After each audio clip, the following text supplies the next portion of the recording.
welcome, Dean Myers. This is Between Two Stacks. I'm your host, Seth Lawrence. Thanks for coming down here, first floor of the library. It's been my pleasure, Seth. So I just had a couple questions. There are some interested students out there, who wanted to know about you. They'd like to know sort of what brought you to UNC. The opportunity to teach students and to influence the future of the legal profession, I think, was what attracted me to the job. And the faculty was kind enough to invite me to join them. So with those ambitions, why didn't you end up at Harvard teaching? I love UNC. It's a great place to be.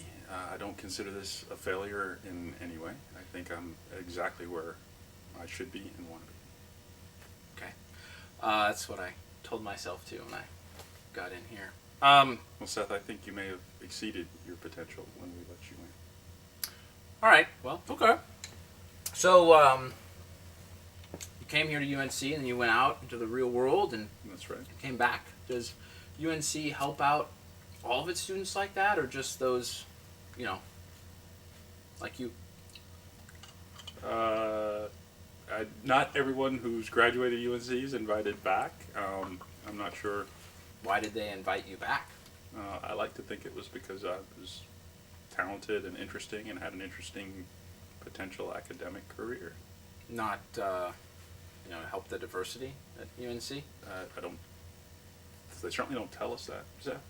The minorities, or just anybody in the faculty? They don't tell you why they hire you. I certainly think it would be illegal to tell somebody they were a minority hire, and I somewhat resent the implication. What were you doing last semester? Were you partying or something? Well, that's a personal question. I had some personal issues that I was taking care of. Oh. All right, I just thought that you were doing the interview so you could, open up about everything.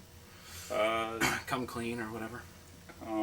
Well, I had a significant medical incident that resulted in me spending a lot of time in the hospital. Came very close to dying.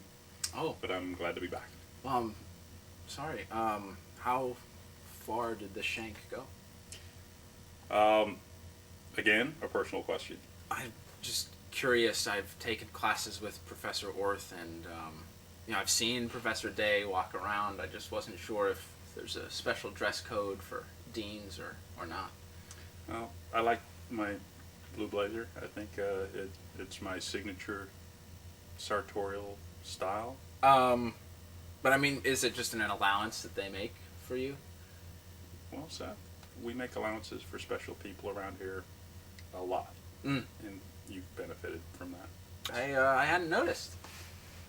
That's one of the things that makes you special, Seth, is we have no expectation that you would notice. I guess it's... I was your professor. I read your exam. My expectation that you would notice things is appropriately balanced. And I exceeded expectations. Well, our expectations were low, but no. Oh. No, you really didn't. I had the opportunity to see you in action. I've observed you on the trial team. I've seen your work, both in writing and in person. My expectations are clearly fact-based. And clearly met. Yes.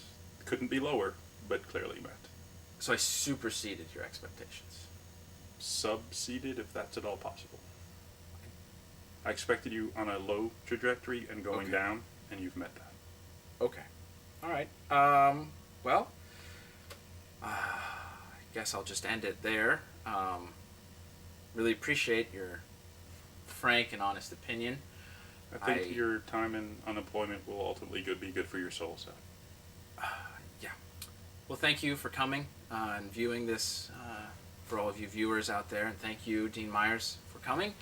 This has been Between Two Stacks, and we'll see you next time.